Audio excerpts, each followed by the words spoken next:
Flying into Panama, I'll never forget, we were kind of approaching landing, and I looked down and there were just fires blazing everywhere. And it scared me to death. I didn't know what it was at the time, but later on I learned they burn their trash frequently, just kind of gather all their trash and just light it on fire.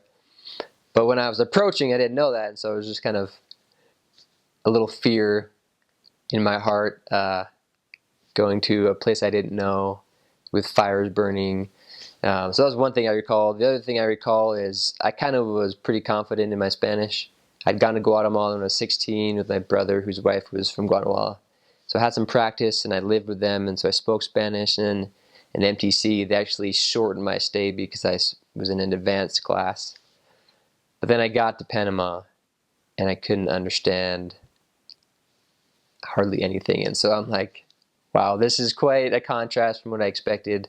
They didn't use the S's at the end of the words. They kind of cut off a lot of, just talked a lot differently than I thought they would. And so that was the biggest fear I had coming in is, wow, I really don't know this language like I thought I did. So if you think you know the language, just be prepared to be a little humbled.